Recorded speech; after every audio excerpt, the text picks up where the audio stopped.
Yes, brother, I think you. I have read in the Holy Quran that Allah put into everything.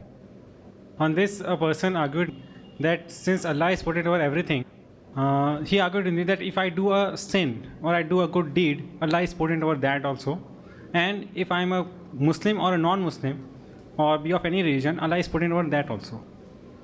So I was not satisfied with this argument, but I wanted to know your answer to it. Brother asked a question that one of his friends asked him that the Quran says, "Inna Allah ala kulli shay'in qadir." The right translation is, Allah has power of all things. If Allah has power of all things, if someone does a mistake, he has the power of all things. If someone is a Muslim, Allah is potent, means Allah has power of all things. So what is the question? Potent means, I know what the meaning of potent, but if someone is a Muslim, Allah has power of all things, yes, Allah has power. If someone makes a mistake, he has the power to forgive, he has the power to forgive. If someone is a non-Muslim, Allah has power over him, yes, power over him. Do you mean to say that does Allah have power to forgive him?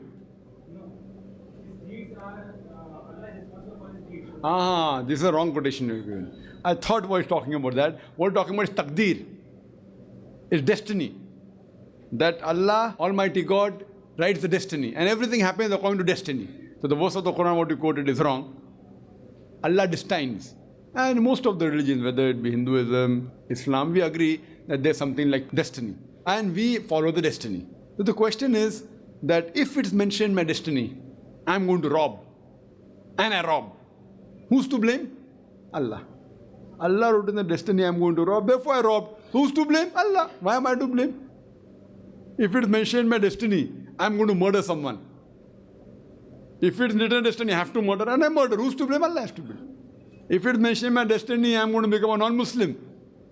And I become. Who's to blame? Allah. So why should you put me in hell? Whether we have to believe in qadar, in destiny.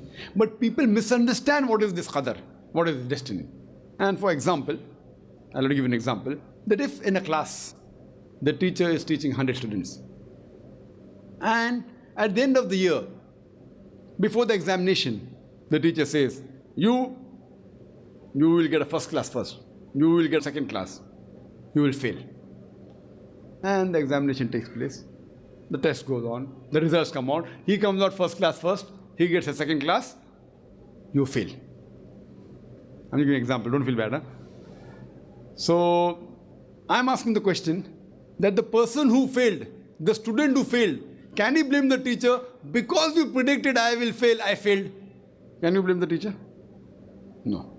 Because the teacher taught for 1 year, she knew that this student is very studious, he does his studies properly, he'll get a first class, first, second class. This person bunks, sees movies, hooky, will fail.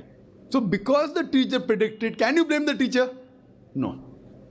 Similarly, Allah subhanahu wa ta'ala, not like the teacher, far superior, he has ilm-e ghaib. He has knowledge of the future. The teacher told by experience. But Almighty God, he has ilm-e ghaib. He knows what's going to happen in the future. Almighty God writes in advance. For example, you come at a crossroad. Now there are 5 roads. Road 1, 2, 3, 4, 5. You can choose any 5. You choose road 2. Now, Allah in advance knows that when this person will come at a crossroad, he will be choosing road 2. So Allah writes in advance. This person, when he comes at the crossroad, he will choose road 2. It is not because Allah is writing that you're choosing, it's because you will be choosing, Allah has written in advance. Have you understood? Allah has ilm again. Now, after you pass your 12th, you can become a doctor or you can become an engineer. You choose to become a doctor. It is not because Allah has written you are becoming a doctor. Allah knows when you pass the standard 12, you can either become a doctor or engineer. You have got good marks in both PCBM, physics, chemistry, biology, and maths. Good marks. You choose to become a doctor. So Allah knows you had 2 choices. You will become a doctor, so Allah writes in advance, you will become a doctor. Now when you go and live your life, you can either earn 1,000 rupees honestly or rob 1,000 rupees. Choice is yours. You choose to rob. Allah knows that when this person grows up, he'll have option to earn money honestly or rob. He chose to rob. Because he will be choosing to rob, Allah knows after he becomes the age of 25, he will rob. Allah knows in advance and written in advance. It is not because Allah has written that he's robbing. It's because he will be robbing, Allah wrote in advance. Do you understand? So the destiny is nothing but Allah has written in advance. Some things are fixed when a person is born, etc. But the remaining thing is your choice is yours. You choose. Therefore Allama Iqbal, he said, खुद को कर इतना बुलंद कि तकदीर के पहले अल्लाह अपने बंदे से खुद पूछे बताते ही रज़ा क्या है. That make yourself so great that before destiny, God should himself ask his followers that what is your wish? It's the shairi. Therefore, we are to blame for our deeds. We are to blame. So therefore, if the person says, I do a sin, who's to blame? He's to blame. Allah had given him choice. Here is the guidance. Follow it.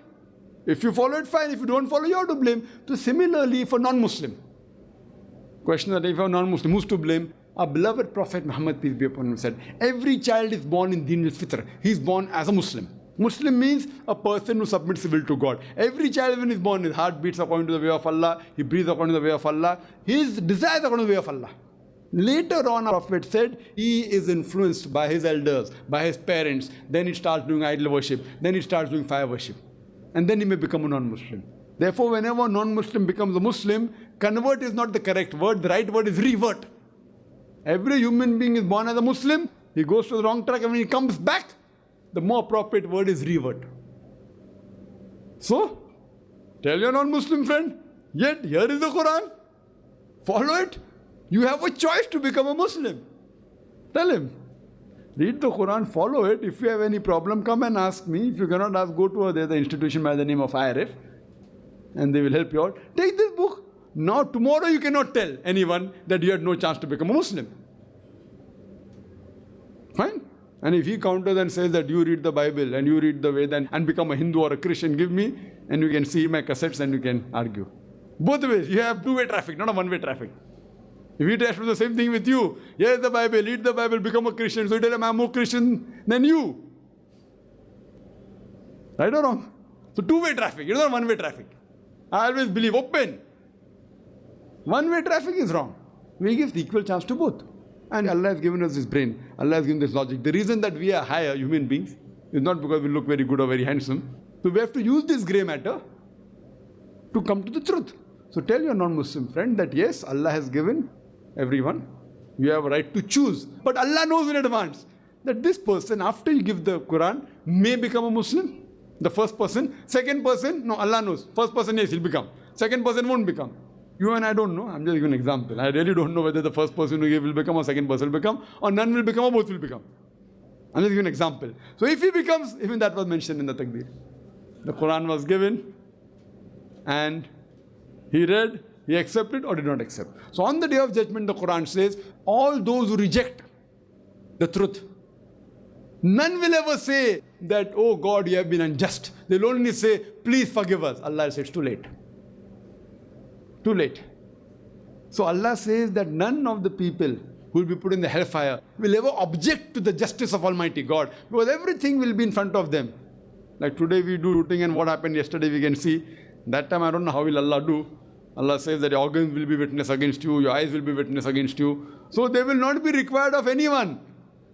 You yourself will realize what your mistake was. And then you will plead to Allah that please forgive me. Allah says it's too late. The chance was given here. You have made so many mistakes, Allah gave you chance. You made a mistake, Allah gives you chance here. After this life, next life, Hisab Kitab. Day of judgment. And then based on your deeds, you will be put, your deed, your iman all put together, whether in hell or heaven. Hope that answers the question.